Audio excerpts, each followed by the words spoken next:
right. Well, hello everyone. My name is Raphaël Pinson, and today we're going to talk about Cilium Service Mesh. So I'm working in marketing actually now at Isovalent. I used to work as a systems engineer and solutions architect. Now I moved to something that interests me a little bit more, which is like, let's say, evangelism and presenting features. So the subject for today is Cilium Service Mesh. I'm going to start talking a bit about Cilium and eBPF. I guess not everybody is up to date with what eBPF does, even though Nuno actually mentioned it before. I have to warn you, I have absolutely no slides about Windows, I'm sorry. And I don't even have a GIF about, with some clapping, some Windows people clapping, so I'm sorry, I don't have that. Then we'll talk about the different stages to get to service mesh, starting with like Kubernetes services, basic Kubernetes services, then building up with ingress, then the possibility of using an envoy config in Cilium, then the gateway API, and then I'll mention the rest of the features in service mesh to just go around this a little bit. But let's start with Cilium and eBPF. So who has heard about eBPF before Nuno mentioned it? You have? Wow, great, this is amazing. I mean, every time we have new meetings, there's more people knowing about eBPF. And probably you might know that if you're running, for example, an Android phone, you're using eBPF already. If you're accessing Facebook, if you're accessing a lot of big providers on the internet, you're actually using eBPF under the hood because it's pretty ubiquitous now and used in a lot of places, either for performance, for protection, for security, for observability. For example, on your phone, if you look at which applications are using the network, this is not a native functionality of the OS, of the kernel. So we need to extend the kernel for this, and eBPF is used in Android for this. So I'll go quickly on eBPF, but eBPF is something that allows to make the Linux kernel programmable. I like to say that in the scope of cloud native, it allows us to make the kernel cloud native. You might say this is a big word, this is just a buzzword, but it's true. The idea is the kernel is not cloud native. It doesn't know about the metadata that you care about. Because cloud native is all about making your workloads cattle. It's about treating your workloads based on metadata, based on labels, instead of fixed identities like IPs, like process IDs, like user IDs, and so on. We don't care about this. We care about the metadata because metadata allows us to scale, let's say infinitely in theory, right? We don't care about the IPs and so on. And the kernel cares very much about this identity. So what eBPF allows us to do is to extend the kernel in a way that it makes it cloud native, that it will actually treat the workloads in a way that is extensible, that is scalable. How does it do it? eBPF can actually plug to lots of different events in the kernel. The kernel is essentially event-driven, and extend the kernel, like you could do as well by writing a kernel module. The problem with the kernel module is not very safe. You're very likely to crash your system or add security issues that will be problematic, and it will take you days or weeks or months of work to actually get something that is stable and is portable to different versions of the kernel. With eBPF, you can do this in a safe way because there's actually there's a virtualization in the kernel that runs your program, and the kernel also verifies what is being injected before allowing to run it. So the small example I have here is an observability example which plugs to the execv syscall. So when a program is executed in the kernel, it will fire it and it will retrieve the PID of the program that started it. So for example, let's say we have a shell here, it could be bash, we type ls, so we're gonna have a call to the kernel to execute the ls program, and before it gets executed, we can actually, in the kernel, grab that information, and you can imagine that you can't get better observability than this. And even for security, you can't block something closer to what's actually happening than getting it from the event in the kernel, besides writing a kernel module, of course. So eBPF programs can hook to a lot of different events. This can be linked to files, file descriptors, the virtual file system, block device. In the case of Cilium, we'll mainly use the network space, so connectivity, the TCP/IP stack, or attaching to network devices. This could be physical network devices, like on your machine or your VM, It could also be network devices attached to containers. And Cilium will typically look for packets coming in and out of containers and route them in a specific way to optimize the performance, the scalability, the observability, security, and so on.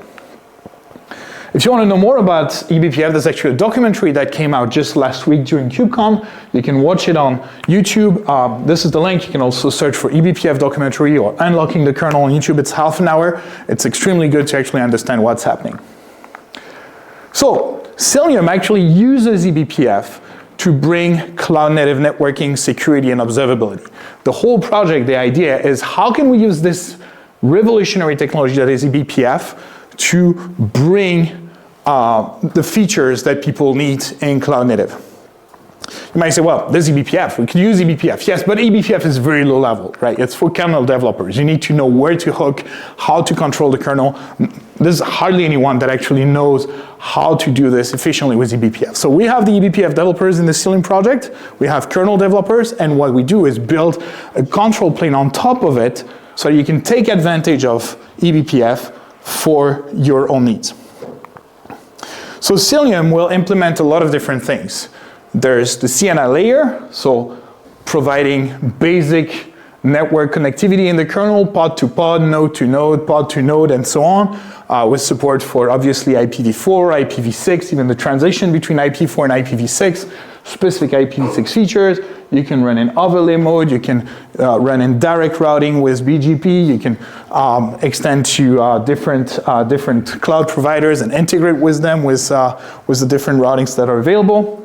And then extra features on top, this can be encryption, pod-to-pod encryption using IPsec or WireGuard, different types of load balancing options, and network policy for security. You might know that in Kubernetes, there is a standard for network policy, but it's not implemented by default, so you need a controller to implement it. Usually it's the CNI or some kind of service mesh that provides it. On top of this observability, because we route everything with specific programs in the kernel, we can observe what's happening in a rich manner. The programs running in a kernel are aware of the metadata that are associated with the workloads. And on top of this, we have service mesh. That's what I'm going to talk about today. And when we talk about service mesh, not everybody agrees on what that is exactly. Essentially, let's agree, you can disagree and you can tell me afterwards, that it has to do with layer 7 connectivity, observability, and security, right?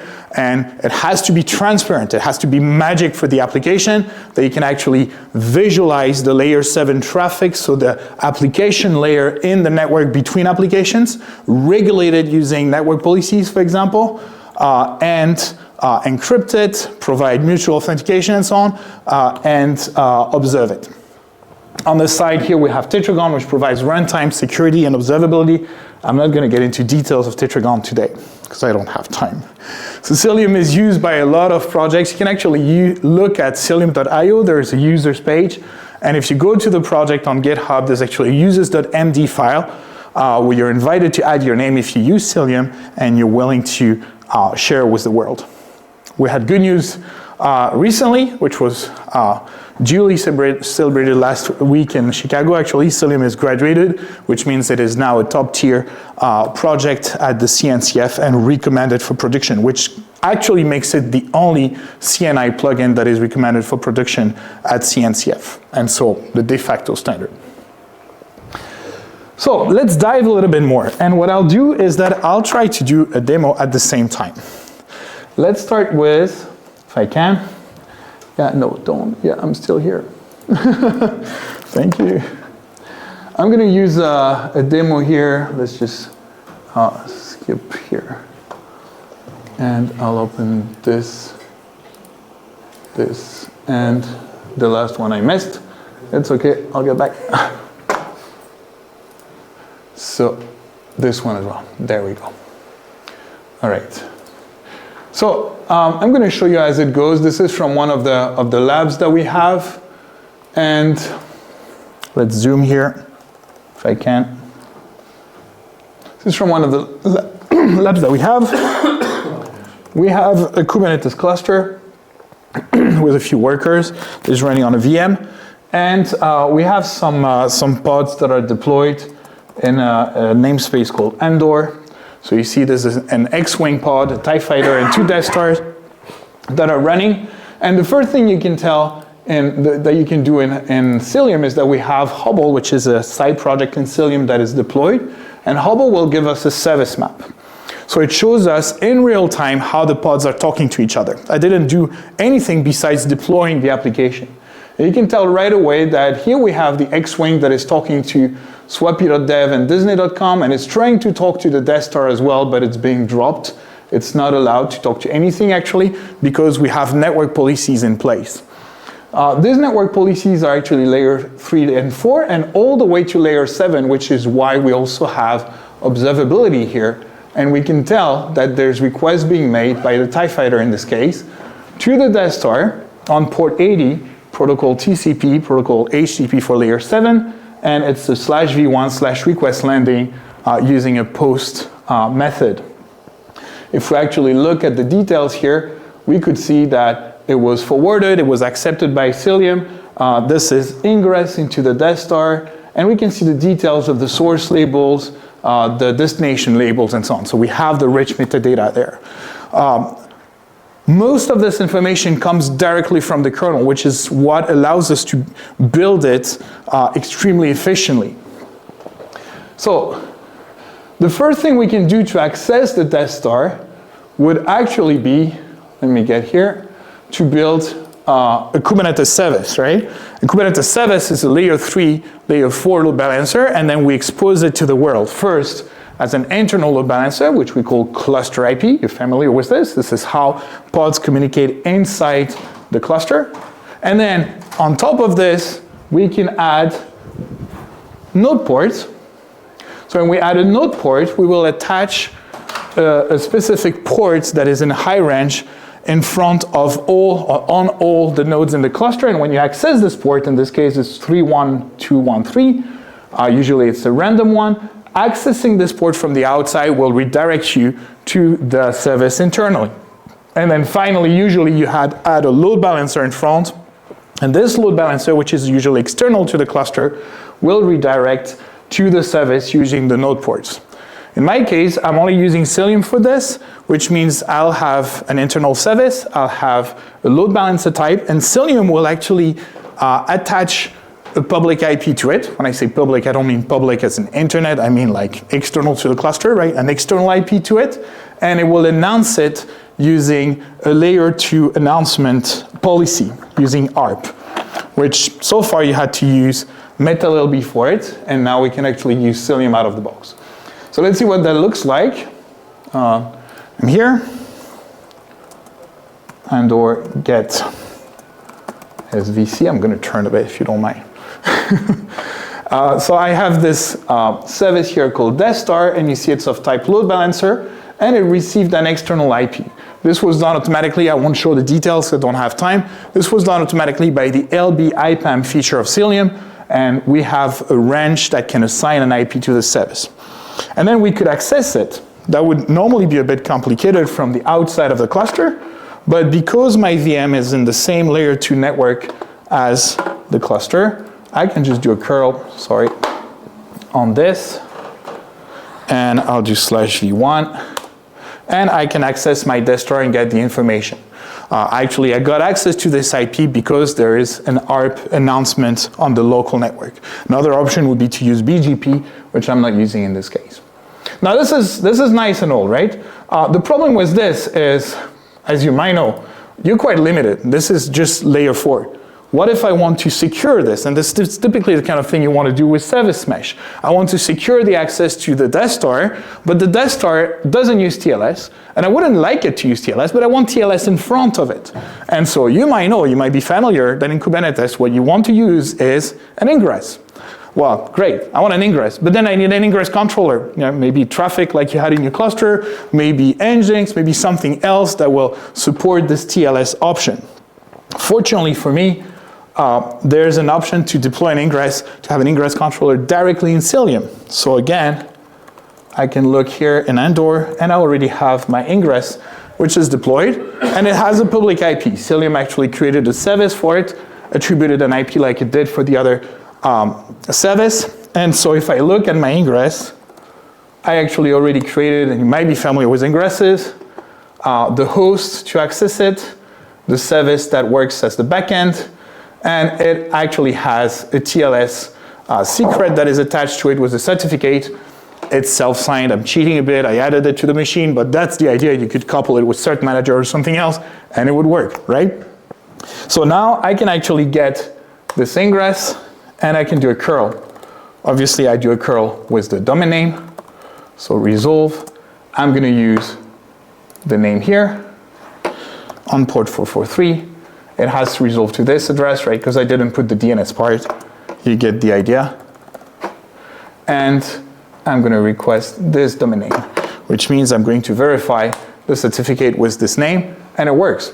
So now out of the box, without adding an ingress controller, I already added the option for TLS, and much more, because you know that ingress can do routing based on the path and based on quite a few things. But there's quite a few things it doesn't do. And do you know why there will never be an ingress v2 version in Kubernetes? I don't know if you know this. Because of Gateway API, yes. That is true. Actually, the reason why ingress, and for many years you might know ingress was actually a beta specification, right? And then it became stable. And people were like, oh yeah, now it's stable, great, everybody agreed. No, they did not. The reason why ingress became stable is because nobody could agree on what it should look like. So they said, let's make it stable, leave it in a corner, deprecate it eventually, and work on something else.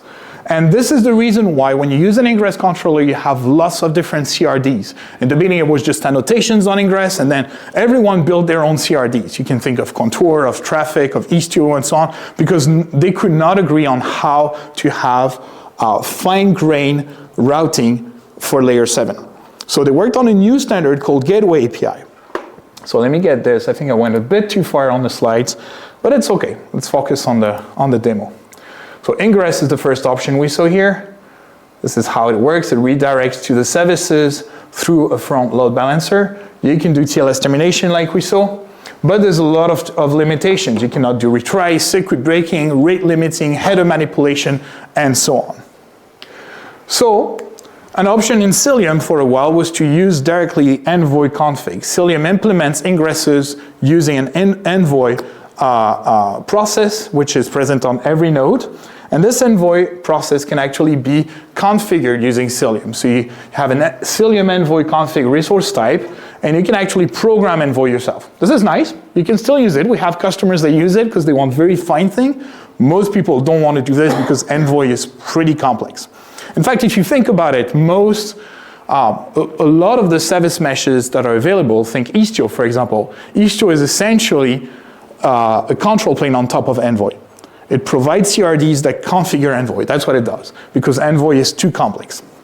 So could we, as Cilium, also provide a simple control plane on top of envoy so you don't need Istio? That's the idea, right? Because when we talk to people that use Istio, they say, maybe I don't need it.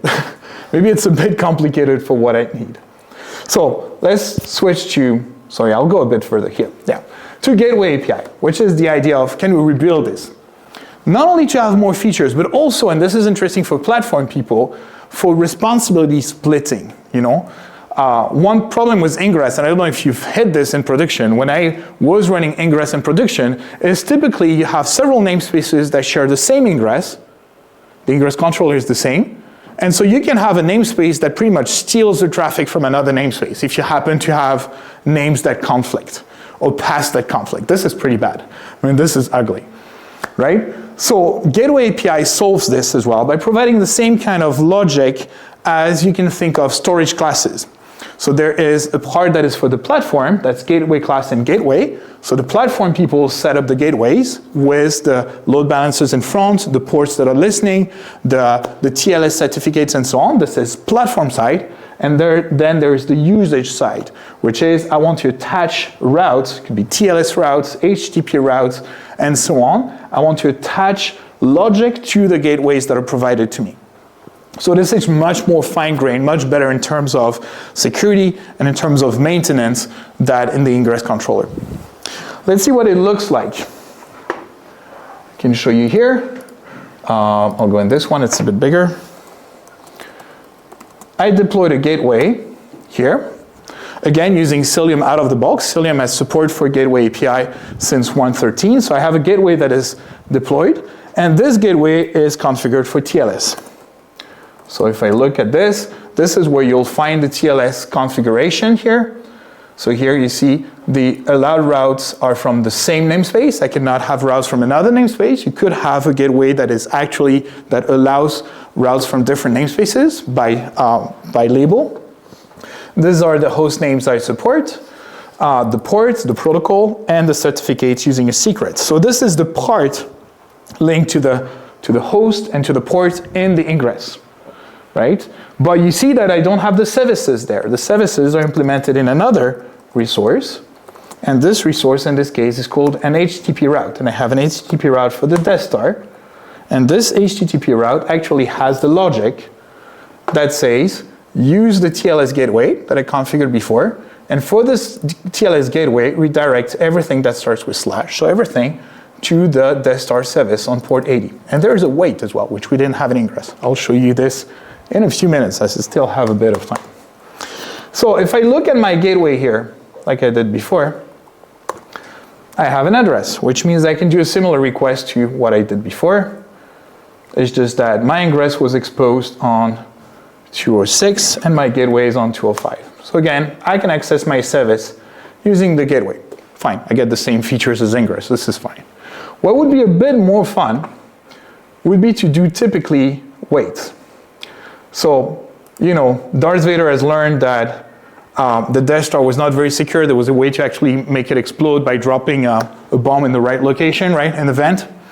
So he's sorry, if you haven't seen it, you know, sorry, this is episode 4 already. So he asked for a new version of the Death Star. So we have a Death Star 2 that is running. But he wants to check, right? He doesn't want to roll it out in one go. So he'd like to do some A/B testing. Let's start with 1% of the traffic goes to the new Death Star, just in case, right? How would you do that with ingress? Answer, you don't. It's not possible. So we're going to deploy a new HTTP route here. And this new HTTP route, we can have a look at it. Sorry, cat. Let's do YQ, that'll be nicer. HTTP route 99, so on. Come on, there. It looks like this. It still uses the TLS gateway. The host name is still the Death Star Cilium Rocks. The path prefix is the same, but now we have two services with a wait. So wait 99 for the old Death Star, wait 1 for the second Death Star. We could have done the same thing with Envoy. It would just have been like 30 lines of code, pretty much. Now that this is applied, let's do this again. It still works, and you see here we've added the little field with the name of with the host name. So usually we should get on Death Star, and sometimes we should get on Death Star 2. Let's just run a little test here. We're just going to run 200 times this thing. We'll take a few seconds. So we're querying the Death Star 200 times and getting the host name and putting it in the file here, right? Should just take a few seconds. It's not too long. So what we're expecting, is that at the end here we have like the names of the pods that responded. Now let's look at which pods responded. And okay, did I apply it? Maybe I didn't apply it. This is a problem. Let's see. Let's do it again. I think I showed you, but I did not deploy it. Right? I did the YQ, but I did not do control apply. So you see that it doesn't do anything if I don't apply it. Good. It wasn't set up already. So Cilium is great, but it doesn't do everything. It doesn't do it without you telling it, right? All right. Let's do this again. And you see now that we have roughly 100 times more requests to the Death Star as to Death Star 2. So that confirms what we had.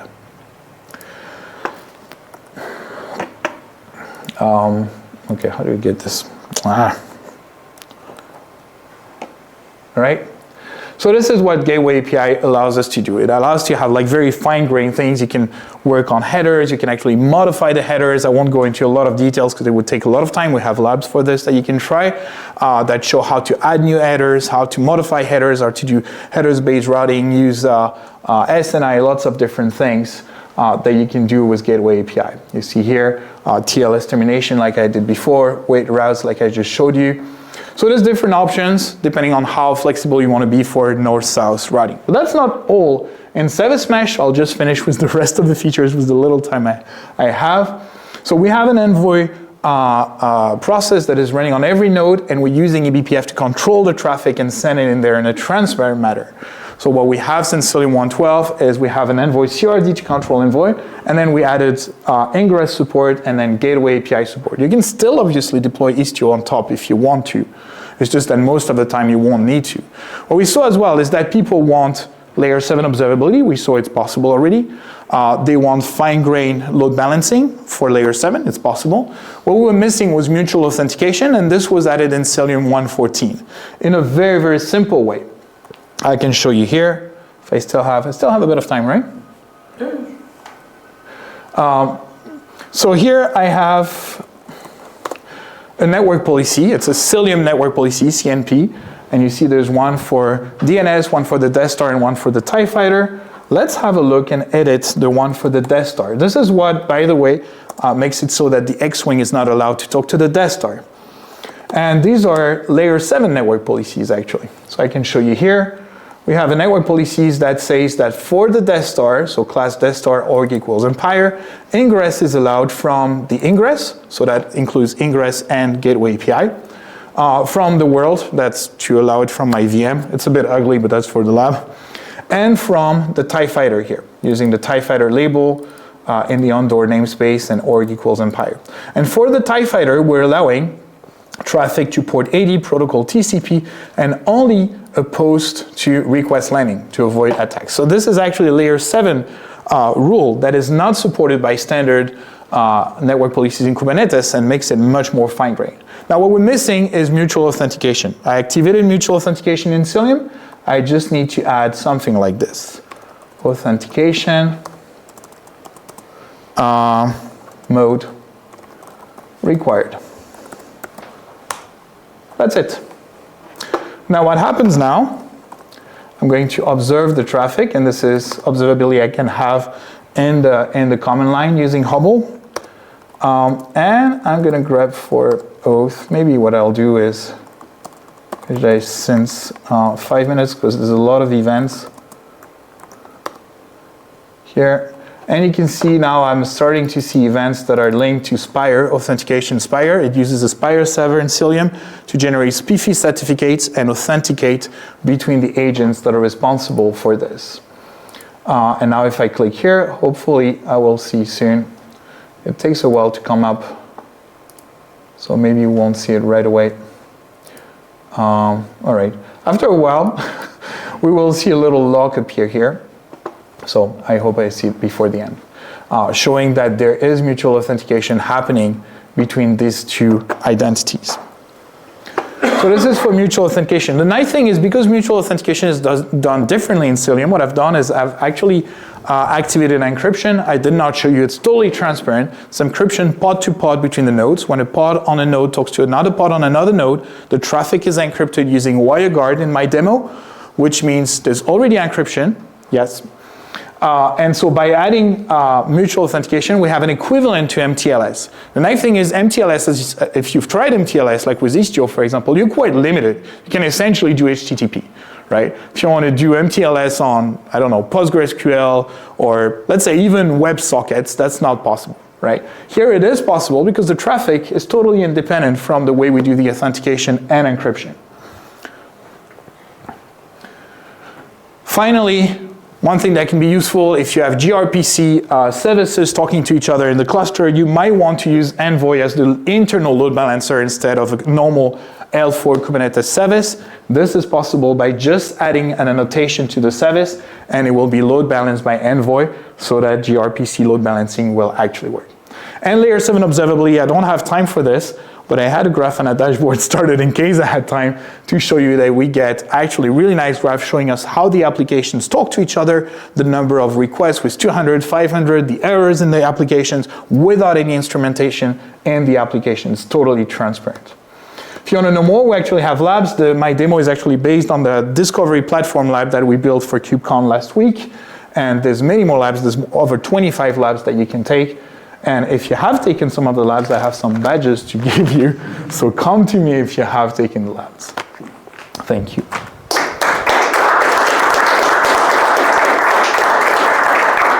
A few minutes for questions? No? That's good? We actually have